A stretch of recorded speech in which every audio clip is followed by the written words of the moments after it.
Cassie. Hi, Caitlin. Hi, creepy people. Hello. Hello. Hello. Boo. No, it's not a haunted one. Dang it. I'll save that for mine. Hello. Boo. Hello. If you're new to our creepy corner of the world, this is P&W Haunts and Homicides, where we chat about true crime, the paranormal, and all things creepy. And, other witchy stuff and whatever we really feel like, frankly, in the Pacific Northwest. Or the P&W. If you're nasty. If you're nasty. You know what else is nasty? Oh, what? A tarot reading. Oh. We do those at the end of every episode for a little deeper insight into our topic for the day. That we do. Oh, I just realized that was still over there. I mean, it doesn't matter because we're not. Is it in the shot? No, it's not in the tarot. I feel so professional saying that. Is it in the shot? Is it in the shot? Which is like, I'm a photographer, so like I should be saying that. You know what? Someone told me the other day. What? I've been doing a bunch of photo shoots, and I did one at a college for my friend. She graduated. She's amazing. She got her master's. Ooh. She's freaking a genius. And she's gorgeous. Anyway, did her photos. It's not Caitlin, you guys. So, I did her photos, and her husband, he's kind of like a photographer too. Yeah. And he looked at them and he was like, oh, like one of them in particular had like all the windows and the reflection, and like the architecture was just like on point. All the angles were there. I did it. Love it. And he's like, that looks like a professional photo. And I was like, thanks. You? I am a professional. So profesh. Sorry, I just like talk about myself in your episode. No, I love that. No, that's fun. We have to share our stories. The people want to know. We have to have some levity in yours. Yeah. Because mine are, all bubbly and smiles. I mean, not exactly. I mean, making a drinking game out of when I say no, that seems dangerous. Right? That's what I thought. I was like, people are going to get hurt. They're going to have their stomachs pumped. Yeah. Let's not do that, you guys. Yeah. Yeah. Like do half shots, half water. I mean, not like alcohol shots. Do beer shots. Yeah, there you go. Light. Yeah. Cider, beer, seltzer, water. Yeah. It's just a sparkling water. It's 0 proof. Even take too many shots of the sparkling water and you get you might get a little burpy. Gassy. Yeah. So, I guess before I get into it, what kind of mood are you in? How you feeling over there? What kind of mood should I be in? No, I'm just looking for a baseline. I was feeling pretty good. Oh, okay. Not like great, not like bad. Oh, okay. Pretty good. Cool. Yeah. Well, if you're not angry by the end of this, then I'm just going to have to assume you weren't listening. Okay. She's like, great. Okay. Test. There will be a test at the end. Okay. Someone a pop quiz. Focus, Cassie. Or is there? All right. So we don't do this a ton. So hopefully this is all the warning that anybody who, listens with regularity will need. But trigger warning for domestic violence, coercion, both psychological and sexual, as well as the emotional abuse of children and also that of a spousal relationship. And if you're sensitive about any of the aforementioned, which would be super understandable, or about corruption and brutality at the hands of law enforcement, this is going to be a pretty rough one. Okay. She's like, I actually just remembered I gotta have go. a thing. Yeah. I will see you later, or I will see you another time. Oh, what's that thing? my Uber's here. Oh, yeah. Yeah. I almost wore Oh. that tank top today. That's funny. Oh, well, you're not allowed to catch an Uber. Fine. What if it's a boober? A boober? Was that like a new hip Uber or? Like an Uber, but with boobies. You are a 14-year-old boy. I know. And Blink-182 shirt. Yeah. Yeah.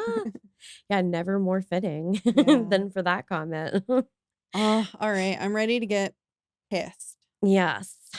Go. All right. Tacoma Police Chief David Brame kept a picture in his office. A framed portrait of Al Pacino from his role as Michael Corleone in the cult classic The Godfather. Hmm. Can you picture that? Having him on my wall or Can you picture the portrait? I've never seen that movie. I mean, I think I've seen parts of it. I don't know that I've actually sat down and watched it like all the way through. I know what he looks like older. I'm assuming he was younger in that, or was he older in that? He is younger in that one. That's a pretty old movie. Yeah. Who does he play in that? Michael Corleone. After I said it, I was like, she literally just said it. Yeah, it doesn't help because I don't know who that Okay. is. Okay, I need you to But like mobster guys, right? yeah. Okay, so here's what I'm gonna do. Oh my god. Oh, my that's God. him? Yeah. Was he like the main character? Yeah. Oh, okay. Wow, Yeah. he's really young. Mm-hmm. Quite dashing. Mm. Maybe I should watch the movie. She's like, I'm going home and I'm watching The Godfather. Wait a minute. You didn't tell me there was a handsome man in it. Did you think that it was about like a godfather, like at the church being like there for the baptism or? No, I knew what it was about. You know, I watch Gilmore Girls and they watched that on Gilmore Girls. So it's kind of like I watched it. It's basically the same, I'm sure. Yeah. Mm-hmm. Mm-hmm. She said without a hint of irony. Okay. All right, so now you know. Okay, now I know. Thank you. I'm informed. Yes. The portrait was a gift, apparently part of an inside joke amongst him and a bunch of his cop buddies, which is, I'm not going to lie, that was an immediate red flag for me because I don't know a lot of cops that would be like, yeah, I'm going to hang that on my wall. Yeah. But they did illegal stuff in that movie, right? Yeah, like quite a bit. It's like kind of the whole thing. Oh, Yeah, well then. it's weird. In any case, it seemed symbolic of his rise to a position of respect in his career. Privately, it may have had a slightly more sinister meaning. David Brame became the chief of Tacoma Police in 2001 when he was 42 years old, and by all appearances, he had it all. A successful career, lovely wife, and happy family life with their 2 children. Aw. A boy and a girl? Yes. How'd I know? Mm-hmm. And they were that like perfect age spread too, where they were like about 2 years apart, I want to Oh. say. Yeah. Gosh. I know. What a life. What a life. I know some people with that life. Like, what is Not that? this life. Well, no, like the appearance of it. Yeah. Obviously, I don't think they're into illegal stuff. I hope that it's all perfect. Everyone I know with like a boy and a girl who is married are going to be like, she's talking about me? She's talking about us. How did she know? And then I'm going to wind up on the news because I pretended to know something about something illegal that I didn't actually know and I got off. Oh no. Don't do it. Cassie's a lovely lady. I don't know anything, I swear. Like literally. I literally know nothing. He was a charmer. Some might have categorized him as a player. And the interchangeable nature of these terms will never cease to annoy me. Wait, what was the first term? Like player or like a charmer. Oh. Because I feel like a lot of Mhm. people said that like Ted Bundy Mm. was a charmer, that type. You know what I mean? Like that sort of archetype. And it's like, I mean, nowadays we just call them like fuckboys. Like Like, manipulative, kind yeah. of. Yeah. So, anyways, sincerely, XOXO, the clitorati. I like it. I just hate that Do I because they get a would joint? never like use like a term that downplays that for a woman. Yeah. And be like, slut. Seriously. Yeah. So why are men? Why are we excusing men? Do you know why? No. I know why. Why? Also, Taylor Swift knows why. Because the player's gonna play. Well, that's all Player's right. gonna play. No. No. He was a man destined for success in all avenues, seemingly. He was the classic high school sports star turned small time local celebrity. I could see that. Yeah. Sorry, we had to pause for my audible eye roll. After graduating from Lincoln High School, he'd followed in his father's footsteps as a second generation law enforcement officer. When he joined the force in 1981, it wasn't just his father already established in law enforcement. He joined 3 other family members already serving with a badge. Whew. It's a cop family. Beneath his shiny all-American hometown hero exterior, there were a few cobwebs. He needs a They- Swiffer duster. Yeah, they were real big spiders. Oh. Brame's start in law enforcement perhaps hadn't been the easiest. He took 3 psychological evaluations before he was deemed eligible. Was he deemed eligible on the 3rd one or on the 4th one? And it's a little unclear. It's kind of neither here nor there in the end, but yeah. There's a lot of follow-up questions. Few knew or noticed. Brame had also submitted what some job screeners called a questionable list of personal references that were incomplete and misleading. He still got the job. Of course he did. Because he is a white man. It's probably fine. Yeah. As chief, he seemed to take after the man who hung on his wall, promoting those he favored and ensuring that those he didn't were too fearful to move against him. Yikes.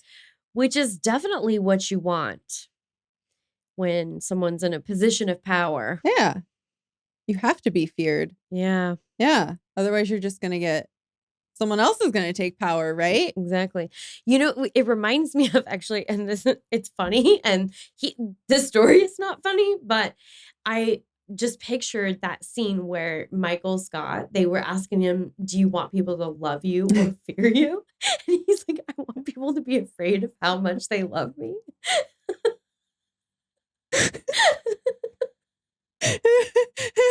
It's classic. And I really needed that just now. Yeah. It's not. Yeah. Oh, shit. I liked that. That whole scene just ran through in my mind. Yep. People were actually afraid of saying anything against him or trying to bring attention to anything that he might be doing wrong. And that apparently included far more serious crimes, including that one time that he was accused of rape. I forgot you were talking about that shit. Yeah. Oh, man. The 1988 internal investigations complaint was kept relatively quiet by the department. So remember, this is well prior to him becoming the chief also. Oh, yeah. Okay. Yeah. Right. Yeah. Then Chief Ray Fetland, which it's like a Finnish name, so there's like F's and J's. I'm just guessing at the pronunciation there. he deemed the victim's claim not sustained, which is a really polite way of saying we don't believe you and also we don't care. Yeah. Yeah. Like, He what does that even mean? Yeah. Actually, well, this is what it means. He had the thin blue line to protect him from any harm, even if just to his reputation, deserved or not. A frightening departmental cover up has come to light years since. Reportedly, a fellow police officer stated that Brame had admitted to the rape.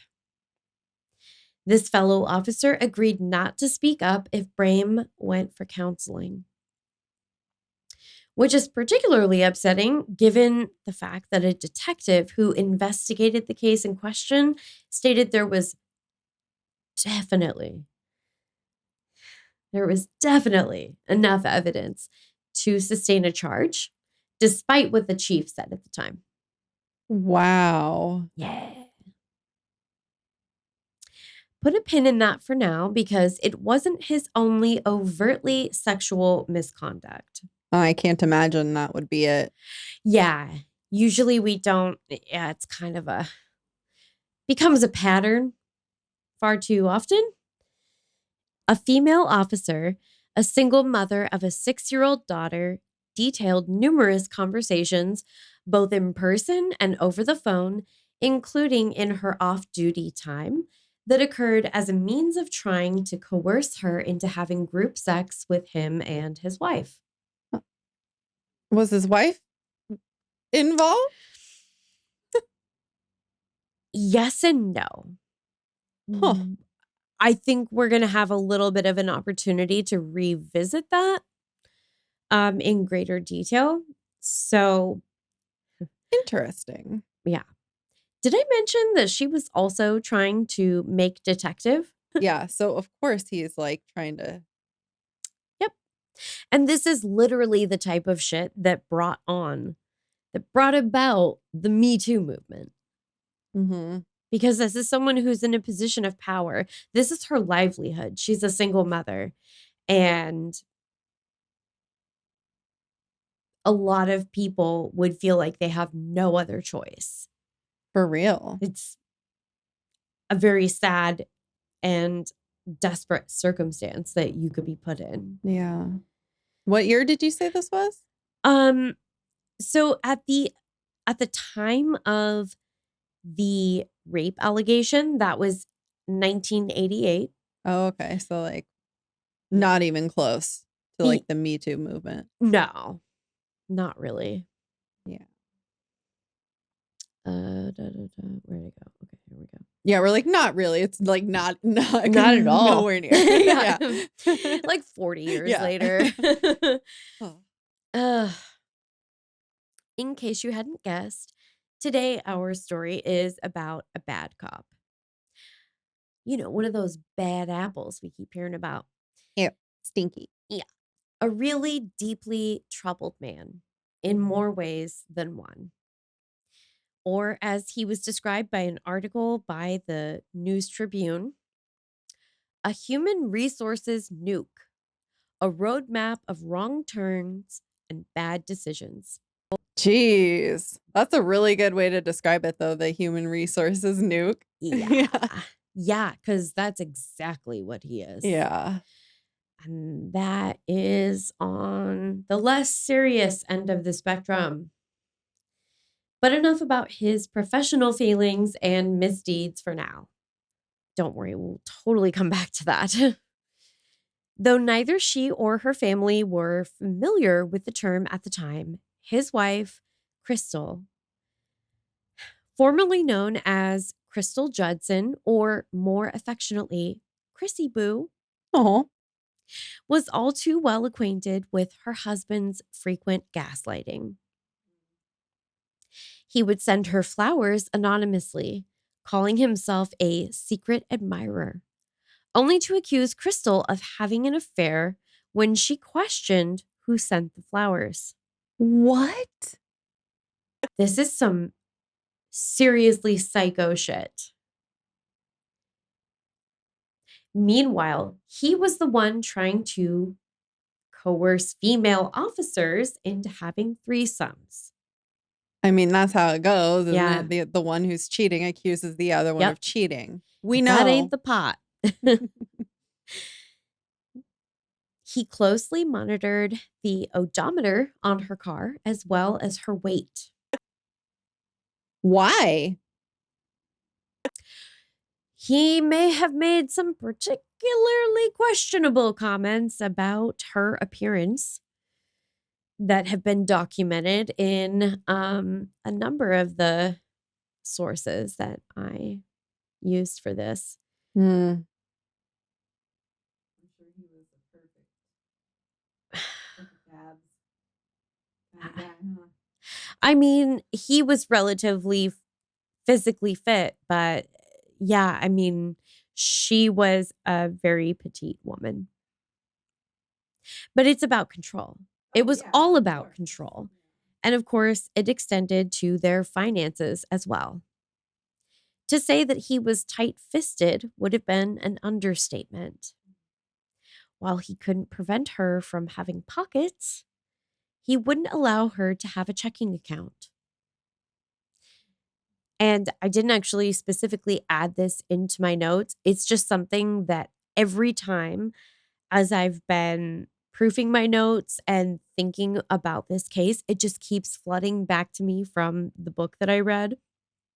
And somebody, I think it was a family member of hers, that talked about at one point they were with Crystal and she was like, I don't know how I can get away. Like, he gives me this crazy tight budget for groceries for, our whole family. And he's checking her odometer. Like, she literally can't go too far. And they said that as she's telling this story, she was like, at this very moment, I have less than $1 available for gas. She had like 50 cents in her pocket. Wow. Now, granted, gas was like less than $1 back then, but Yeah. that's, a single gallon. I just the way that he controlled her in, I mean, every aspect of her life, their kids' lives, Mhm. really, really scary. That is scary. Scary to be in that situation Yeah. and knowing, like, on the other side of it, it could have been worse too, like, it it I have experience with this stuff, and it Yeah. wasn't as severe, Yeah. but, like, if I had stayed, Right. I'm sure it would have gotten Things that have a severe. tendency to escalate. Yeah. That's usually how it goes. I mean, Yeah. we all want to believe that things will get better, right? They get better if you leave, Yeah. even if you have 50 cents. Yeah. I mean, it's just, it's such a classic story. Yeah. Initially, Crystal's parents had steered clear of any conflict within their daughter's marriage, unaware they were seeing warning signs, which I will say, as the parents, it's a smart strategy to not, get engrossed or butt your head in with, your kid's family life or marriage until there's a problem. And when when it became apparent to them that something was really wrong, they were leading the charge to try to help Crystal and their grandchildren. That's great, yeah. Yeah, the Yeah. kids make it like 1,000 bazillion times harder to do Yeah, anything. for sure. When petty arguments and emotionally abusive or coercive behavior gave way to physical violence, David would still claim to be the victim of abuse at Crystal's hands. She couldn't have weighed more than 120 pounds soaking wet. Sorry, I'm laughing I just because I have, It's so unbelievable. yeah.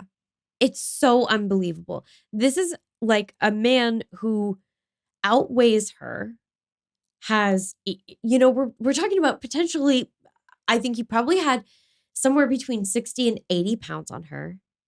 He's probably, Yeah. maybe not a full foot taller than her, but I'm sorry, the physical advantage. And that's not to say that men aren't abused. And even in a dynamic where the spouse, Oh, you yeah, know, for sure.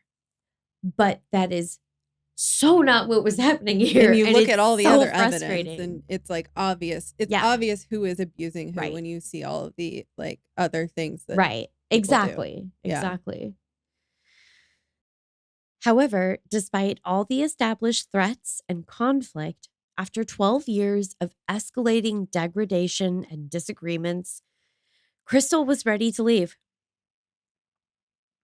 Her decision was likely hastened in no small part by her husband behaving suspiciously as he prepared to leave for his evening shift one night. We're going to talk about this a little bit more Okay. because there's some really important aspects to Crystal's background that inform this scenario and make it all that much more heartbreaking. He tried to get her to handle his gun before he left. And we're going to talk about why. Okay. We'll come back to that. So I have a lot of notes. I have actually some excerpts that I'm going to read from the book that I used kind of to supplement what information is out there from really great like newspaper articles and things. There are a couple of specific excerpts that I'm going to read. We'll do like a little Patreon bonus because I think it's really important to understand some of these pieces of her background and the logic behind it. It is chilling. It is, I understood in a way why that made her so fearful. I think you can just understand that someone is like behaving really strangely. And I think there's like intuition piece of it, but there's so much more to it. And just, it brought me to tears. It was too much. And you're going to read it to us? I think you need to know that piece of it. I think it's important to understand about Crystal and about the situation. So yeah, I'm going to read it. Okay. Um Within weeks, Crystal had packed up for her parents and taken the children with her and even filed for divorce. Wow. Yeah. I mean, that's like she put her big girl pants on and she was like, listen, I'm afraid of him and this is dangerous but I have to make a change. And that is a really, really hard thing to do. And Yeah. usually takes more than one try. Yeah. Oh gosh, and the kids. Yeah. At work, David droned on and on about his failing marriage to anyone unfortunate enough to have lent a willing ear. Mm. Yeah. Fix it. Mhm. The chilling details of David's abuse would only be revealed in court papers once her mind was made up. Crystal stated he had tried to choke her 4 times the very same year he had been promoted to chief. Oh. She also detailed threats he'd been leveling against her with his service weapon, God. prompting her to move out and initiate the divorce proceedings. Still, even with 70 pounds and nearly a foot of height on Crystal's much smaller frame, David claimed Crystal was the abuser in the Brame family home. Mm. I know we touched on that, but it's just, shut up. Just shut up. All right, now this next part, taken word for word from my source material. As far back as 1996, court papers indicate he was telling Gig Harbor police that he was being physically abused by her and was ashamed to admit it, possibly laying the groundwork for a defense should his abusive habit come to light. Jeez. He's just a sneaky little snake. Yeah, I mean, playing the long game, I guess. Yeah. Crystal's parents, Lane and Patty Judson, could stay out of it no longer. They would become domestic violence advocates henceforth. Oh, I like them. Yeah. We didn't even know what domestic violence was until this happened to our daughter, her father said. Oh. The thought that their daughter's husband might threaten that he could snap her neck if he wanted to was a new and alarming sensation. The whole family seemed finally to be aware of just how violent and unstable David Brame could be. It should come as no surprise that Crystal had tried to leave before. In 1998, Crystal was scared, miserable, likely some combination of both at every waking moment. And she was motivated to try meeting a divorce attorney secretly in downtown Tacoma. According to her father, David Brame showed up unannounced and took over the meeting. How did he know? Adding that his son-in-law had several officers sit in a police car outside the attorney's office. Though Crystal's father would attempt to assist her in setting up another meeting with an attorney following that incident, it would be roughly another 5 years before she filed for divorce in February 2003. It reminds me of Murder at the End of the World, where she tried to leave him and went through this whole crazy thing. I won't get into it. Yeah. And then he so crazy. was there. Yeah. Because it's like, I own you and I know everything that happens. You can't get anything past me. But David Brame was not one to give up easily. After all the mind games, playing cat and mouse clearly amused him. He continued gaslighting Crystal and claiming he told everyone she was crazy. Worse still, he threatened that if she tried to leave, he'd take away their kids. The intimidation didn't stop there. At an April 10th divorce-related court hearing, he appeared with a show of force that would be, I think even if you were a cop yourself, it would prove intimidating. I mean, to nearly anyone.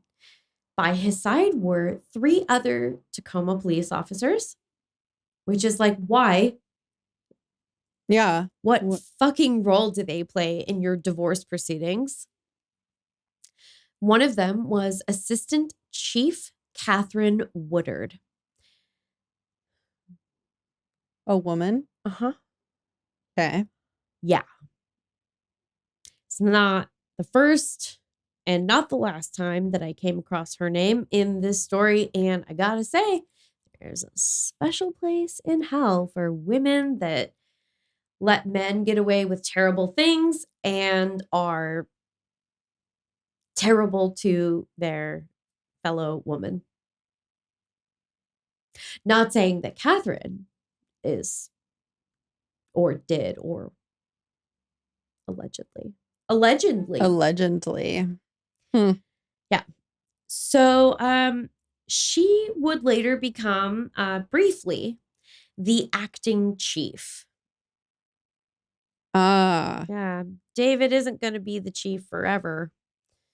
But I can't imagine why. She was placed on administrative leave as of May 1st. This year? No.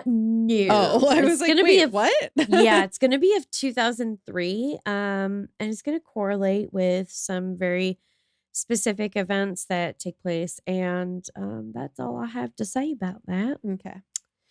Speaking to the impact of that show of force for Crystal, those closest to her shared that she felt that she had to go up against the entire police department. Well, yeah, Because she clearly. kind of did. Yeah.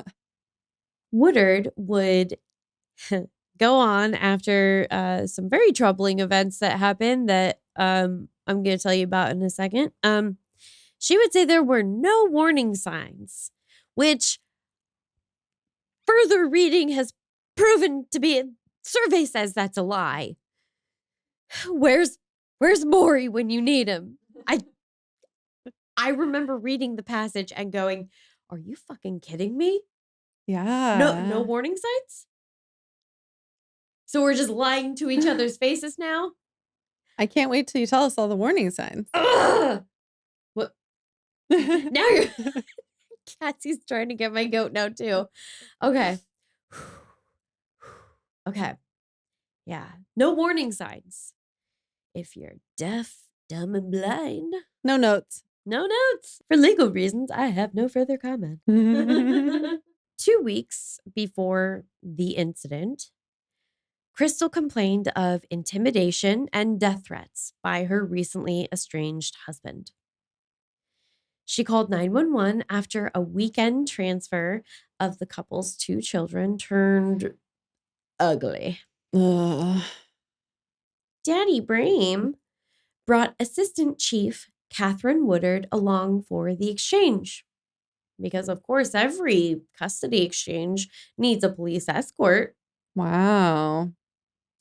A group of officers learned of the incident and anonymously sent a note to the city manager, seeking an investigation into the inappropriate behavior.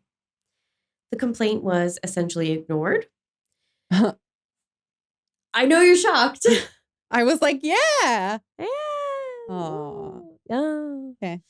The city manager essentially stated that he wouldn't respond to anonymous complaints, which seems like I don't think you get to decide that, actually. I think you need to investigate that. Okay. Yep. It's anonymous. It doesn't matter. Some guy called and said someone's murdered on the street, but it was anonymous. Yeah, it was anonymous. So, Probably not real. Yeah. So, I mean, he's dead, but it's a bummer because the complaint was anonymous. Yeah, so we can't what are do you anything gonna do? about it. Yeah, Sorry. nothing to be done. Anon-Amy's. Oh my God, there's so many examples that tie this bitch into it that I forgot about. I thought this was where I was going to tell you the thing that makes her a dirty, dirty cunt. And that's not even the thing. This is a different one. Oh, that was a gosh. different one. There's so many things. She's fucking terrible. God, fucking burn in hell, Catherine. Assuming she wasn't like being threatened by him. I mean, maybe she was, but she does some stuff that, Okay. yeah. Anyways, it's probably more than we should say at this for any usual. Cut. You said she does There's some so stuff. much stuff to cut. We don't, that doesn't mean anything. She does Yeah. stuff. She does some things. We all do things. Yeah. We all- didn't I don't specify do the these thing. things. Days before the incident, as word of Brame's divorce and allegations of domestic abuse were becoming public, the city manager continued with what had essentially become the party line, that the chief's divorce was a civil matter, and again declined to take action. Just doesn't want to do anything today. No, He's like, I'm really not busy. interested in commenting on that or taking any sort of action about any allegations made against the chief. That is not of interest to me. April 24th, 2003 was Crystal's 35th birthday. Mm. That night, her soon-to-be ex-husband called her from Las Vegas, where he was attending a labor management seminar. And he said, I have a really big birthday gift for you, but you'll have to wait until I get home because I have to give it to you in person. I don't want it. Here's the thing. If it was anybody else, I would have assumed that was a dick joke. I didn't even think about that. Yeah. Yeah, it's cute. Like if your nice husband's calling you from Vegas, like, hey Yeah. baby, I miss you so much. I got a really, Really big big present for present for you. you. Yeah. No, wasn't that Not good. like that. Was definitely like in the horror movie, you know, Yeah, when I like got that vibe. when the call's coming from inside the house type of a situation. So it was specifically the following day, April 25th, when news stories really seemed to hit full force about the chief's divorce. So there's been some things kind of slowly coming out. There's a little bit of information about allegations. And then all of a sudden it's like, everybody knows your business. Like a lot of it. What town is this? They lived in Gig Harbor, but he was the police chief for Tacoma. Right. That's right. You literally told me that like 5 times today. I swear. But I'm telling you about 2 different like, places, and we talk about a ton of different places in every one of our stories. It can be hard to keep track. I was kind of like Yeah. trying to gauge how small the town was. Like if it was Yeah. small town, like gossip vibes or Yeah, I'm sure there is to some degree, but it's not like, it's not like, oh, there's only 1,000 people Yeah. that live here. Yeah.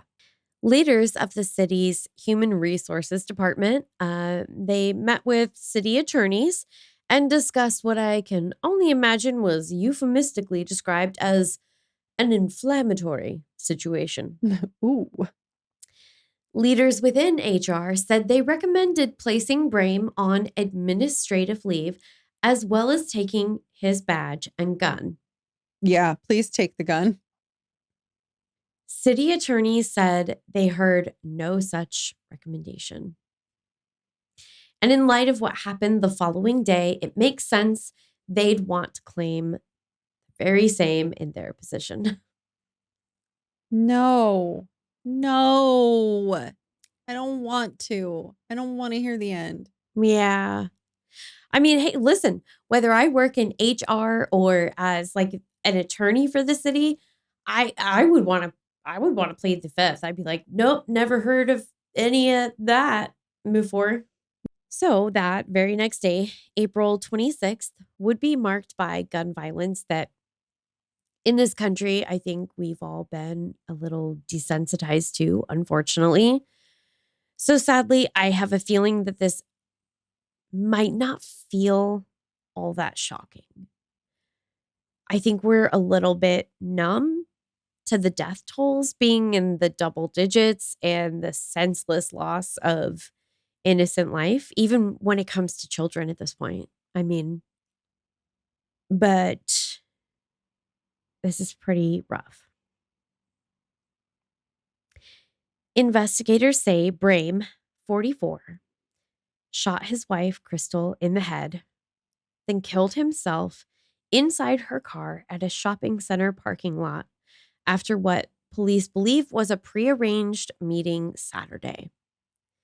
I don't know that this was a prearranged meeting. I think some of the early articles said that it was, but other sources that I read that as kind of the case developed seemed to indicate like, no, he cornered her. He and his wife, 35-year-old Crystal Brame, had been going through a divorce. The day before the shootings, as we all know, allegations that he had abused his wife were made public. Though, to be fair, they weren't the first. The chief put their kids, Haley, who was 8 years old, and David Jr., who was 5, in his car before getting in his wife's vehicle. After a heated conversation, witnesses reported hearing 2 shots. Medics found Crystal Brame lying on the pavement next to the open driver's door. Witnesses who saw Tacoma Police Chief David Brame shoot his estranged wife in a parking lot just south of Seattle remember one thing in particular: the couple's children. They were nearby when their father shot their mother before turning the gun on himself. And this is a quote from one of the newspaper articles that talked to a witness. The girl was over top of her mother after she had been shot and was pulled off by a witness. That was actually, there's a couple of different quotes in here about the family. This one was Ed Troyer of the Pierce County Sheriff's Department. Another witness to the shooting said, anybody that was out here heard the children screaming. They were terrified. Following the horrific murder-suicide, with Brame now deceased, both his vehicle and workspace could be searched without obtaining a warrant. The apartment where Brame had lived for just 9 days was also searched. No suicide note was found, though Pierce County detectives did take a laptop, along with a briefcase and its contents, as well as a mini cassette tape from his apartment. Beyond that, little appears to have been publicly shared regarding the results of the search. Oh. And probably a lot of that has to do with, there's not a trial. Right. And while either her husband was found dead at the scene or just no one cared to report on the details of his status following the horrific crime, Crystal hung to life following the horrific shooting. She didn't die right away. She was with her daughter. Yeah. Her injuries were detailed in reporting. The bullet entered the left side of her brain on a downward trajectory all the way to the base of her skull, causing significant damage on its path. Though she was initially admitted in extreme critical condition with little expectation of survival, she had shown unexpected progress in the following days, impressing the doctors on staff. So like Crystal. By the late hours of May 2nd, however, her condition had rapidly deteriorated. This may have been due to rapid encephalitis, or it could have been due to a possible seizure or other metabolic causes, but the end result was the same regardless. At approximately 8 a.m. on Saturday, May 3rd, 2003, tests were administered on Crystal to determine if there was any brain activity. There was none. Additional testing was administered to confirm the results of the initial test. Again, there was no sign of any brain activity. Crystal's condition was determined to be irreversible, and she was declared dead. She died Saturday, May 3rd at 4:40 p.m. She lived for a week. Wow. Following the shooting.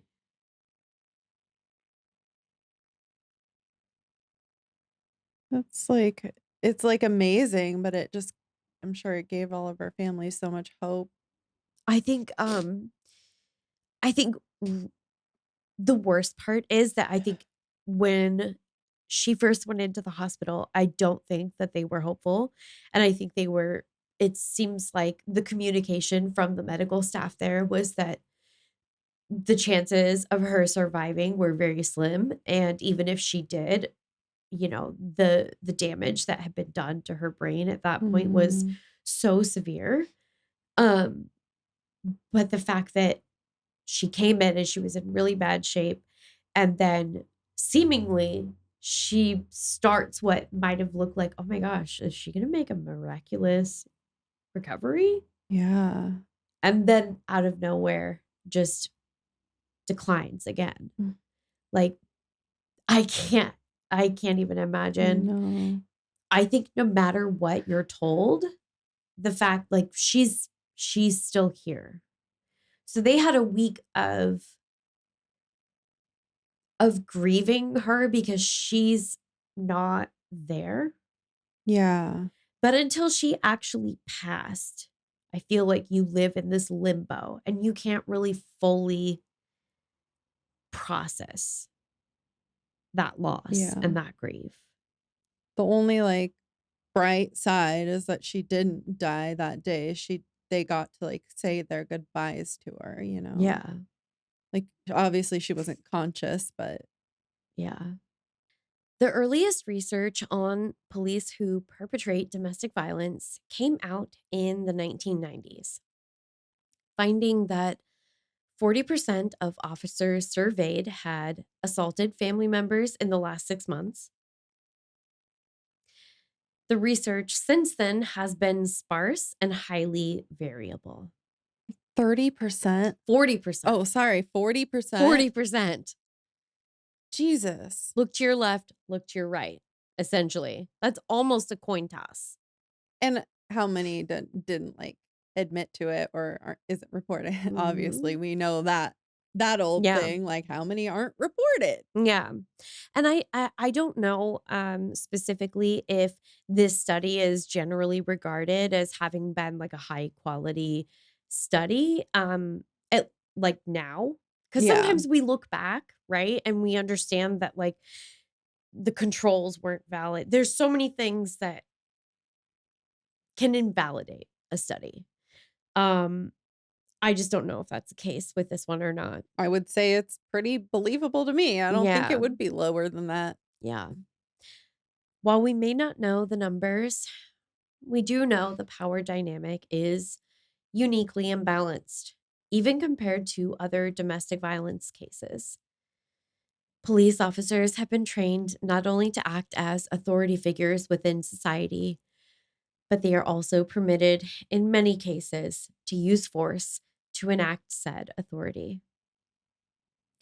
And sadly, as has been evidenced, when an officer acts in a way that represents excessive force or undue violence, they may often be legally protected and met by few, if any, consequences. In some cases, the coupling of advanced training and access to weapons can lead to not only abuse, but fatality. I'm going straight from source material here in this next part because I cannot even pretend to have a more eloquent way to put this right now. Because I'm like, I'm going to cry. And also, if I cry too much, then I'll snot all over and Yeah. I'm shaking with rage. And, anyways, the blue wall of silence promotes secrecy around conflict rather than encouraging intervention. Similarly, the development of the warrior cop and a violent form of militarized masculinity empowers abuse while also punishing survivors who come forward. And I also want to share a quote from Carolyn Drake's piece in the Seattle PI, which is always a fantastic source in my experience. Domestic violence kills more women each year than breast cancer. End quote. Let that sink in. And I'm hard pressed to think of anyone more willing or eager to make a cheap joke about those fleshy fat sacks than either myself or Cassie, but in a rare moment of restraint, I'll say this instead. Nearly all of us have boobs. Probably arguably more of us than have romantic or domestic partners, but still, it's the latter that's killing more of us. Right. How many bears kill women Yeah, in a year? I know. I thought about that several times during this. I'm like, and we're still having this debate. And so many women have put forth like the most eloquent and honestly logical arguments about why they're team bear. And you're just like, I'm sorry. It just, we don't even need that level of explanation. Yeah. But thank you for doing it because maybe it'll help some of the dum dums out there. Well, we have to start woman-splaining things to Yeah. them.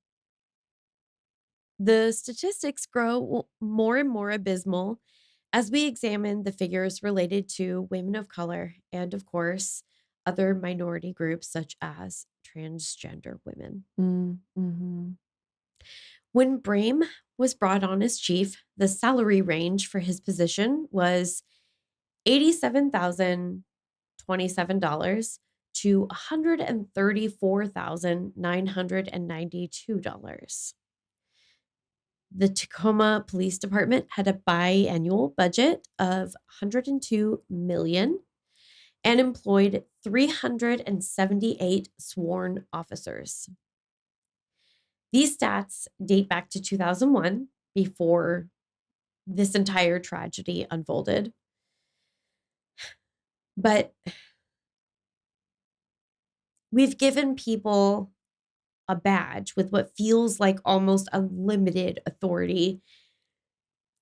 I mean, we've given that to an average person and we're paying them into the six figures, which a lot of people are going to have a lot of feelings about. But I would argue, let's take it a step further because I think our government owes it to its people to make sure that people on the payroll, especially in those positions, don't pose a threat to the very citizens that they're intended to be protecting or serving in some other capacity.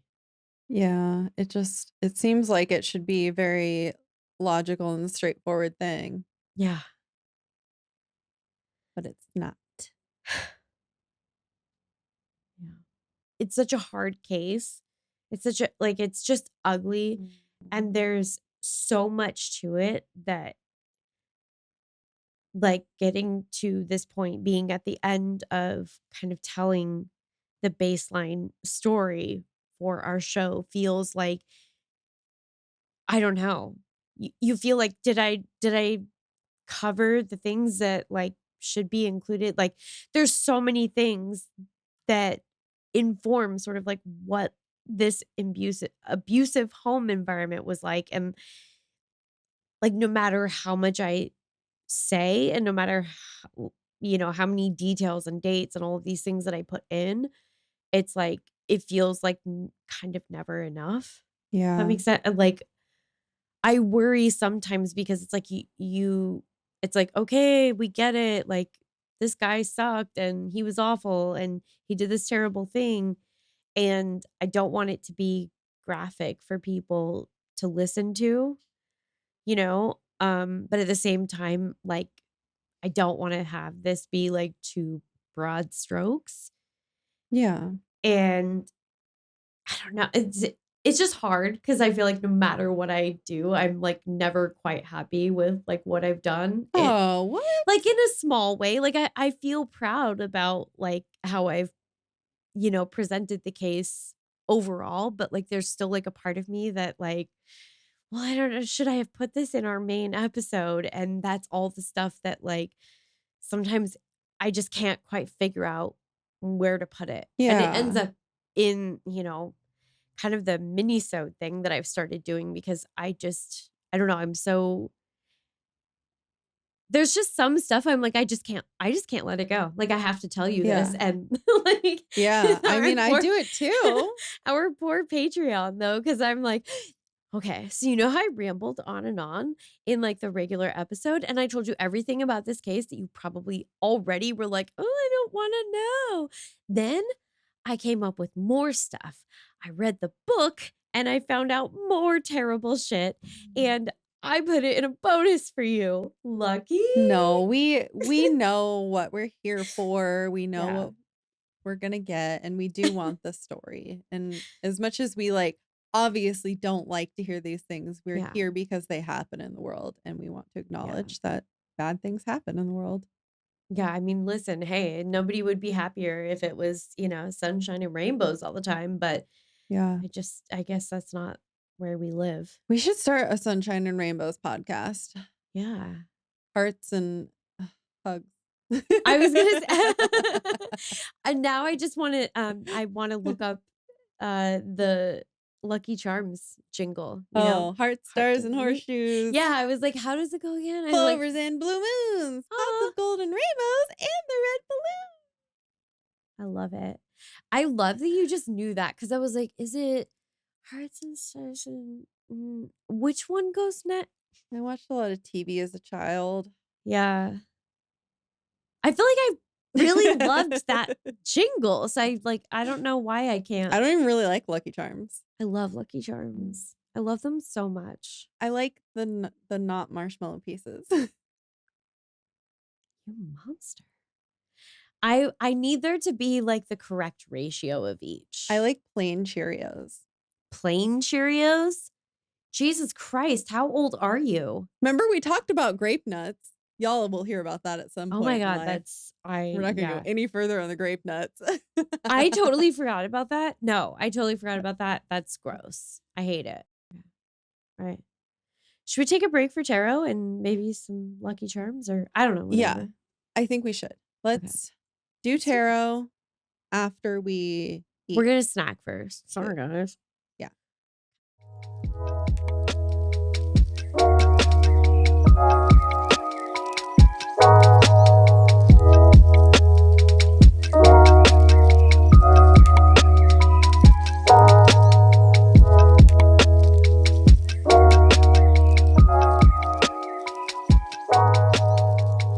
Oh, okay. So we got 9 of Cups upright. Yeah.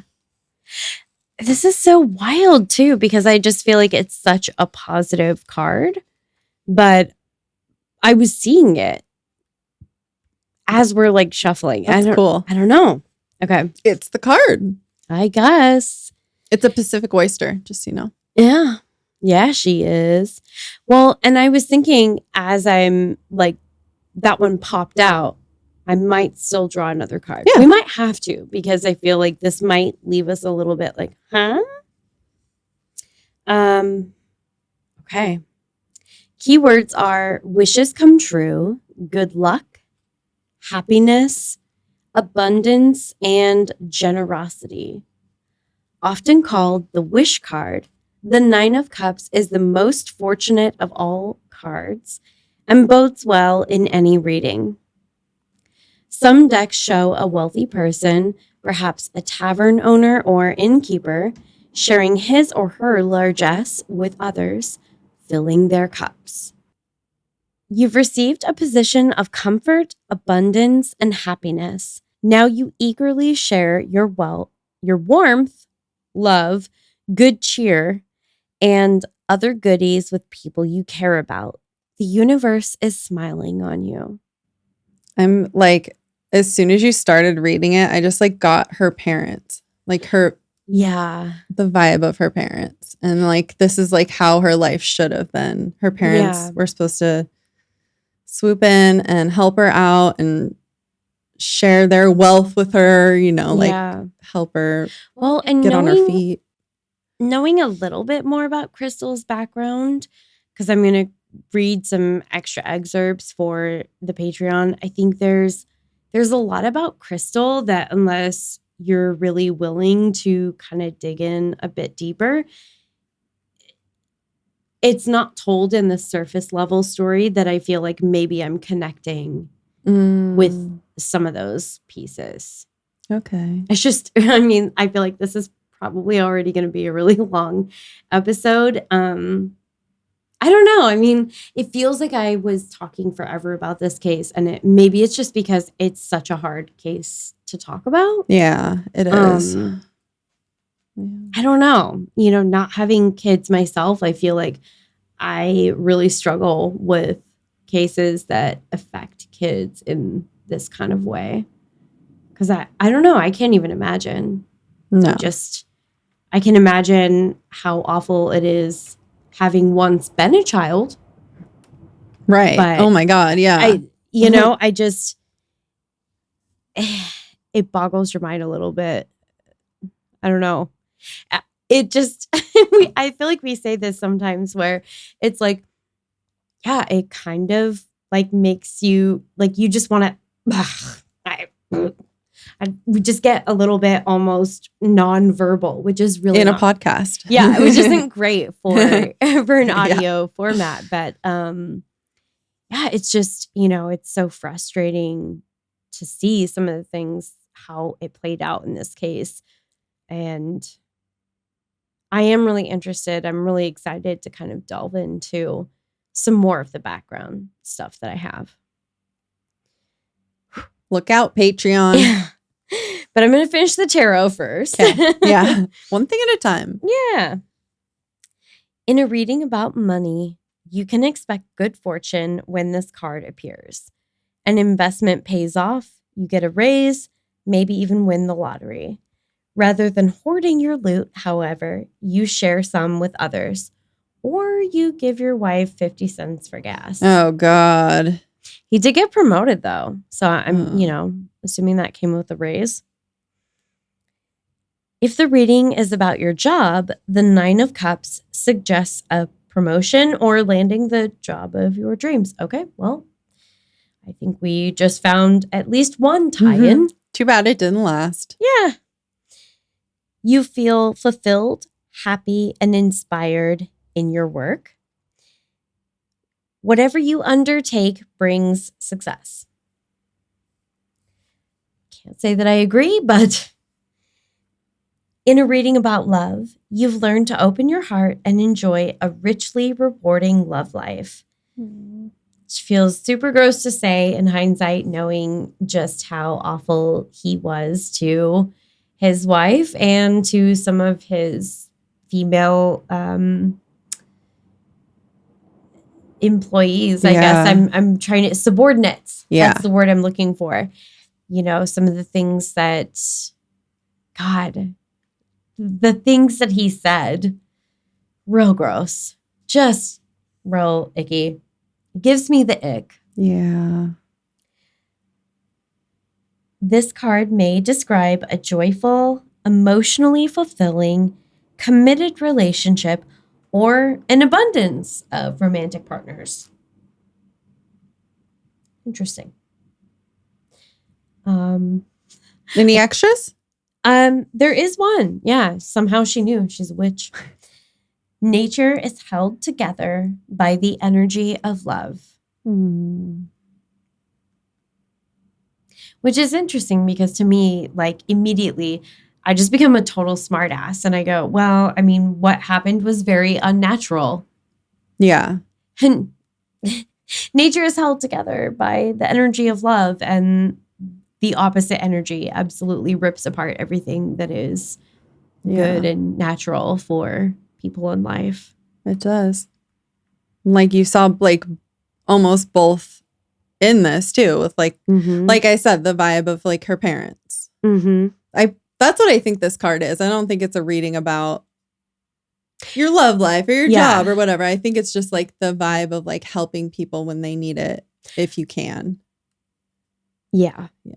Her parents, I think I have a little bit more information about their about some of their efforts and some of the things that they've done to try to make the world a better place since Crystal's passed. It sounded like it. You said that they were advocates. And the thing is it's very easy for that to become sort of your, that's a hot button thing.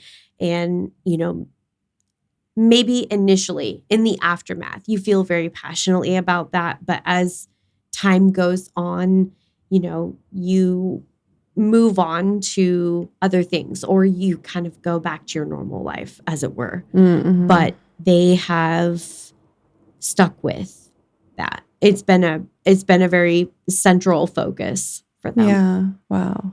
Yeah. I think that's really, that's like what this card was. Yeah. It wasn't any of the other stuff, even though it was like a very like clear, what's it, a parallel? Yeah. Is that what it is? Or the opposite? I don't know what I'm trying to say. What am I trying to say? What am I trying to say? I don't know. But yeah, I think you definitely should draw another card. Okay. Let me read this though. It's really short. Okay. A little paragraphy. It has all the same keywords. A small speck enters the shell. The oyster doesn't know what it is, but it reacts all the same. Liquid jewel coats the speck, protecting the oyster's soft body. Over and over 1,000 times, the oyster patiently builds up layer upon layer of nacre. It's NACRE. I'm assuming that's the whatever they're talking about, the liquid stuff. Huh. Yeah, I don't know. I Look don't up think I've nacre real ever quick. seen that term, huh? Look up nacre real quick. Okay. Let's see what I can find. NACRE. RE. Okay. Nacre? Nacre. She's nacre. Interesting. Okay, so this says it's a composite material produced by some mollusks as an inner shell layer. So literally part of the oyster. Yeah. Interesting. Okay, so it's building up layers of nacre. The same material that coats the inside of the oyster shell forms a perfect gleaming sphere. That's so funny because the other part of it that I sort of left out of, the Wikipedia definition is it is also the material of which pearls are composed. And it just like keeps, I have a thing in here. Okay. Yeah. Almost. 2 more sentences. Years of slow growth pass so that someone might pop open the shell and feel ever so briefly a fleeting moment of incredible good luck. Huh. So it's like someone is finding the pearl in the oyster shell. Yeah. The thing I was kind of getting is like, there's all of this crap, layers upon layers of all of this stuff that's like pressuring and building this thing. And it's like ends up being like a beautiful pearl in the end. It's kind of like, Yeah. You're put through a lot of shit and you're a beautiful pearl, Crystal. That's all. Diamond in the rough. It's so funny. I literally was looking at the shell that you gave me and I was like, why do I feel like I don't know. It doesn't seem like it really fits. But part of me was like, I don't know. What do I want to put together in our altar? And I was looking at it earlier thinking like, that's weird. That doesn't seem like it really fits. Oh, we can throw it in here. Yeah. We might have to at the end of this. Yeah. Oh. Yeah. I don't know. I feel like that's very sort of that like diamond in the rough kind of a, I don't know. That's kind of what I was picking up as well. Huh. Right. Okay. We're going to give this the old college try. We'll give it. Okay. I think this one. Oh, interesting. Okay. This looks like 2 of swords. 2 of swords. Oh, okay. Hand her over. It's like a little. I don't like. What is this? A little. It's like a mole. Yeah, that's what I was trying to say. I think. Okay.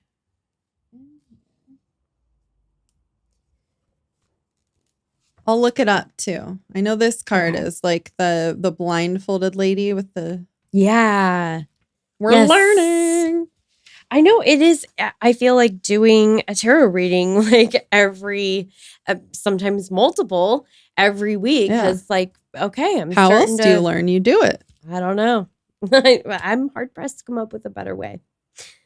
Okay, so our keywords are combined resources, courage, faith, friendship, conflict, and balance. This is 2 of swords? Yes. Oh, interesting. I'm going to read my keywords real quick. It says Okay. indecision, difficult choices, confusion, stalemate, acting with incomplete information, blindness. Oh. So they're kind of like you had some positive words in there. Well, I don't know. I mean, there are somewhat. Okay. Somewhat. Yeah. Maybe I heard you wrong. No, I think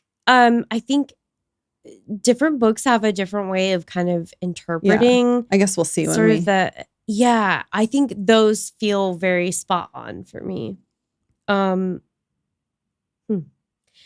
In some tarot decks, this card depicts a blindfolded woman holding two swords crossed over her chest. Twos generally signify balance or conflict. Or a murder-suicide. Yeah. As well as pairing. Oh. I think of the Two of Swords as the blind faith card because it can represent courage and making decisions based on your own truth, and in some cases, spiritual guidance. She definitely had courage to make a decision to leave. Yeah. Yeah. Absolutely. She had to have that, like, the blind faith. She didn't know it was going to happen, obviously. No, and if anything, she had a pretty good idea that whatever was going to happen wasn't necessarily going to be super positive. Wow. The upright two can symbolize balancing the right and left hemispheres of your brain, combining intuition with intellect. Drawing this card may mean you must make a decision and need to call on both.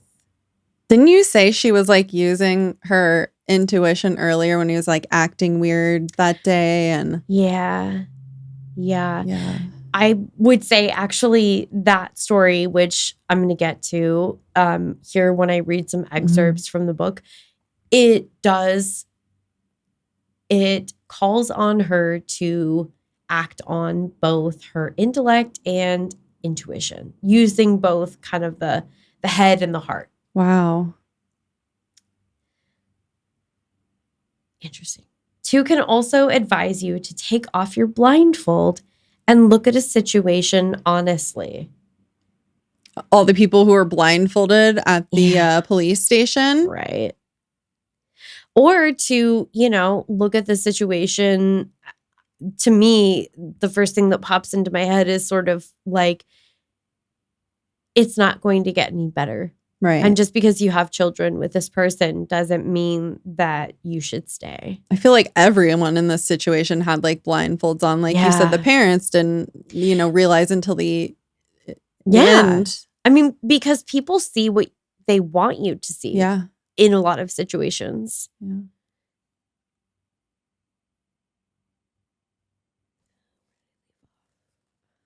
Oh, here we go. Okay. In a reading about money, the upright two recommends trusting your own wisdom and inner guidance in a financial matter. Pay attention to your intuition as well as logic. If the reading is about your job, you may be confused or conflicted about a work-related issue. Have faith in your own judgment and ideas. Sometimes the upright two represents a job that requires both intellect and imagination. In a reading about love, this card suggests listening to both your head and your heart. Oh my God, that's like literally what I do. Yeah. It can mean you and your partner hold conflicting perspectives or that you're trying to resolve differences and find harmony. Interesting. I don't know if one of them was trying to resolve anything. Yeah, that feels like perhaps not. And the way he did resolve his issues was not the way anyone should resolve any issues ever. No, not the way that we want to see that wrap up. That's for sure. Yeah. Well, should I read this one? It's pretty short too. Yeah. Okay. Also, for anyone who doesn't know, I don't know, we're using the little guidebook from the Pacific Northwest Tarot deck with these little stories in here. And that was a coast mole. So we were right about the mole. Oh, coast mole. Yeah. Interesting. All right. We've got both kind of like seashore-y things, you know? Yeah. Yeah. The mole stopped digging as she sensed a change in the soil ahead. To one side, the earth was drier and potentially more stable.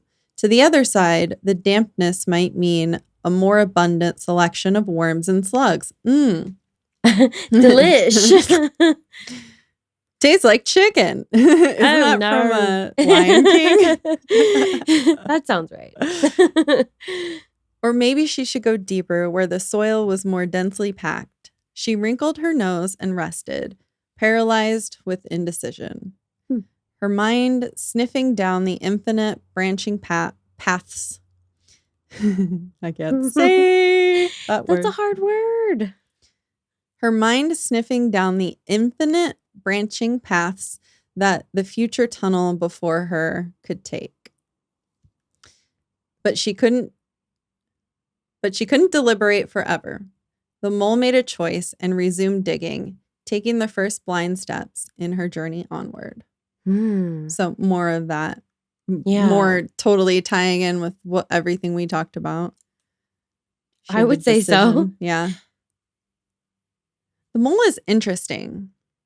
Yeah. Because it's like, I don't know. I felt like he kept her like small and like hidden, you know? Yes. Like people who are abusive do that. Yeah. They keep you in your tunnels and you have to like dig your way out from underneath of them. Ugh. Yeah, I do think that's really interesting. Kind of both of these acting as metaphors. Yeah. In maybe more than one way, but